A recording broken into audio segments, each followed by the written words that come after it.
Stop treating 2026 like some cozy rebuild year. The 49ers got burned through the air in 2025, finished with only 6 interceptions, and now Santa Clara has to answer with size, pressure, and guts. First comes Ephesians Prysock, a huge corner who changes the physical matchup. Then Keion White tries to work his way back into a rebuilt defensive line. After that, the left guard problem starts yelling again. And on the market, a veteran pass rusher pops up as a quiet threat. Subscribe right now because today is about contender accountability. And this is where the conversation needs to get a whole lot less polite. A San Francisco 49ers defense cannot finish a season giving up passing yards like it is rolling out a welcome mat for opposing quarterbacks.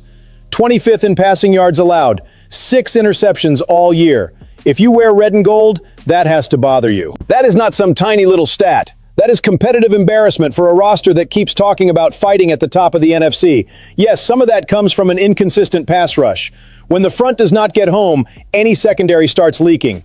But it is also true that the 49ers needed more size, more reach, and more aggression on the back end. And that is exactly where Ephesians Prysock entered the picture in the 4th round. The point is not to act like he walks in as a star on day one. The point is to understand why that kind of body was picked.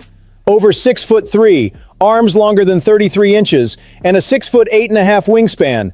That is not a normal corner. That is a direct response to the big physical wide receivers living in the NFC West, trying to turn contested catches into public embarrassment.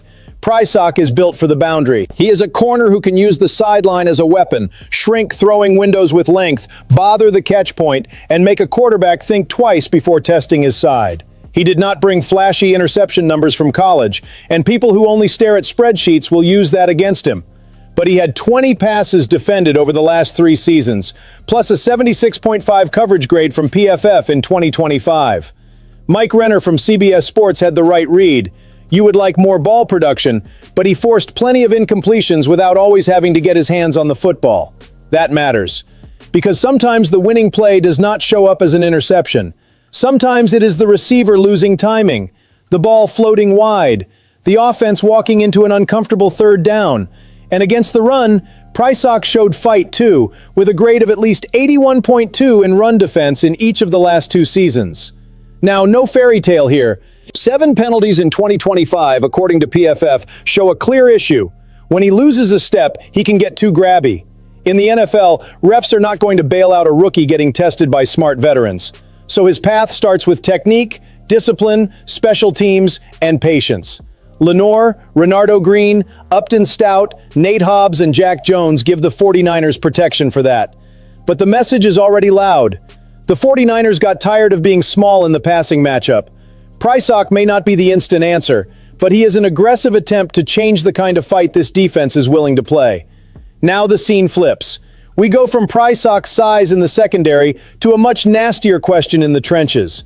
Who is coming back healthy, angry, and ready to hit quarterbacks for real?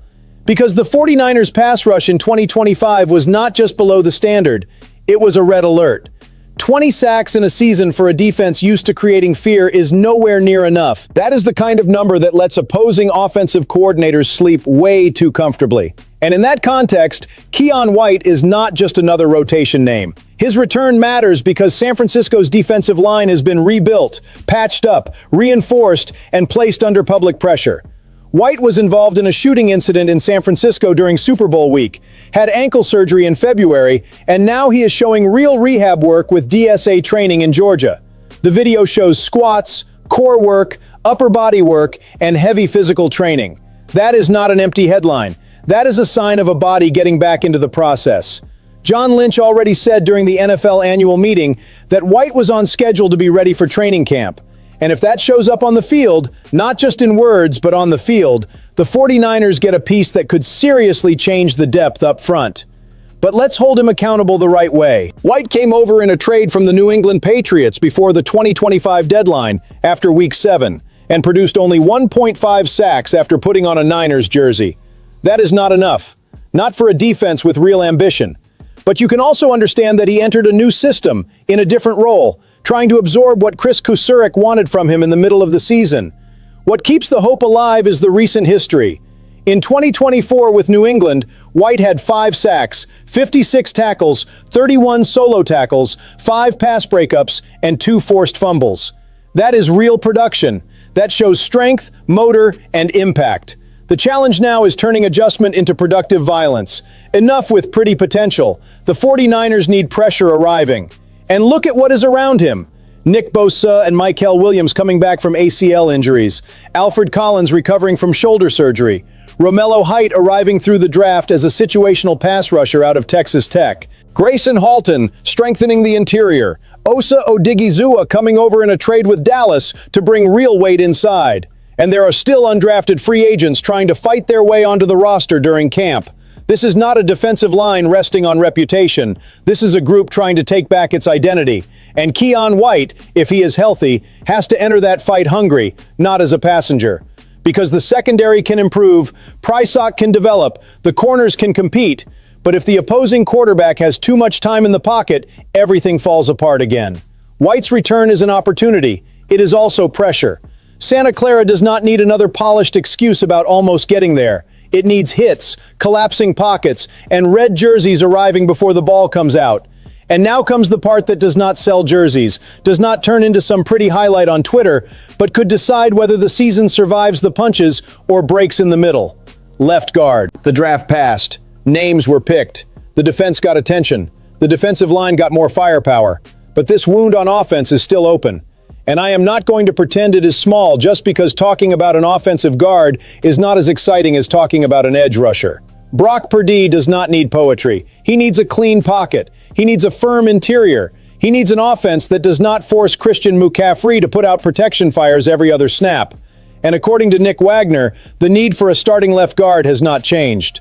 San Francisco waited, let options pass, took Carver Willis in the 4th round, but Willis is naturally a right guard and is not expected to immediately take that spot on the left side. So the question gets heavy. Are the 49ers really going into a contender season depending on internal improvement without bringing in serious competition? Connor Colby can improve, sure. Nobody here is declaring he cannot play. But in 2025, as a 7th-round rookie, he gave up 3 sacks in his first 4 starts and ended up on the bench. If he changed his body, his technique, his hand strength, and his processing, great, prove it. But a team with ambition cannot turn hope into the only plan. That is why Joel Bitonio makes so much sense. And this is not some romantic conversation. Bitonio costs money. SpotRack estimates his market value around $12.9 million per year, and that is more than San Francisco usually likes to pay on the interior offensive line. But what are you buying? Consistency, experience. A 12-year veteran who played at least 1,000 snaps in each of the last 9 seasons for the Cleveland Browns. That is grown man stability at a position where one mistake turns into a hit on your quarterback. Bitonio would not just be competition. He would be an immediate solution. He would step into the lineup and change the entire conversation because protecting Purdy is not a luxury. It is a responsibility. Shanahan can draw up the prettiest offense in the world, but if the interior collapses fast, the timing dies. The route does not develop. The read gets rushed. The drive becomes survival. So I want to hear from the Niners war room in the comments. Would you pay more for Bitonio to close this gap right now? Or would you trust Colby and internal development? Because to me, in a title window, saving money in the wrong spot can cost a whole lot more in January. And if left guard is the offensive wound that keeps bothering you, today's final name brings us right back to the defensive obsession: pressure. Dante Fowler Jr. is starting to show up on the speculative radar as one of those ideas that does not explode right away, but keeps knocking around in your head once you look at the roster honestly. There is no announced deal, no public visit, and no open negotiation between Fowler and the 49ers right now. Still, the connection makes sense because San Francisco cannot build an entire defense on Nick Bosa will fix it. That is lazy roster planning. Bosa is the engine, yes. He is the name that changes protections, draws chips, scares tackles, and reshapes the opponent's offense. But that is exactly why he needs help. If every 3rd down turns into Bosa against 2 blockers while the other side threatens nobody, the offense says thank you. The ball comes out on time, the pocket breathes, the secondary gets exposed, and then the fan base ends up arguing about corners when the real problem started with a lack of venom up front. Fowler would not arrive as a savior, and honestly, if someone tries to sell it that way, they are forcing it. The interesting read is different. Explosive veteran, smaller role, selected snaps, short contract, controlled cost. That is the kind of bet that can work in Santa Clara if the player accepts being a package piece, not the owner of the defense. Picture the right role. Third down, tired tackle. Bosa pulling attention from the other side. The interior trying to push the pocket with Osa Odigizua, Alfred Collins, or Grayson Halton. Romello Height fighting for space as a situational pass rusher. Keion White trying to get back to his best version. In that setup, Fowler does not need to play 70 snaps. He needs to win 3 or 4 reps that change a drive, a hurry at the right moment, pressure that forces a rushed throw, a sack that kills a possession. Of course, there are reasons to be careful.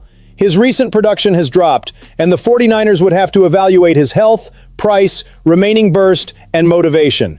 But contender roster building is not just star hunting, it is role hunting. It is finding a player who can still do one thing well and putting that one thing in a context where it hurts the other team. And here is the aggressive part of the read. San Francisco cannot accept another season where opposing quarterbacks play way too clean. The draft brought bodies. The Osa trade brought weight. White's return can help. Bosa and Michael Williams coming back from ACL injuries raise the ceiling. But pass rush depth is never too much when you are trying to compete in the NFC. Fowler, at the right price, would be exactly that extra problem an ambitious defense keeps in its pocket before the fight starts. In the end, it all comes back to the same demand. The 49ers cannot waste details. Prysock is size against a real passing game problem. Keion White is a return that has to become pressure, not just a nice recovery story. Bitonio is the grown-up conversation about paying to protect Purdy before the bill comes due. Fowler is the market bet to keep Bosa from carrying everything alone. Santa Clara is building margin, and margin separates a good team from a team that survives in January. So hit the like button, subscribe to the channel, and stay with me, because this season is going to demand sharp eyes and hot blood.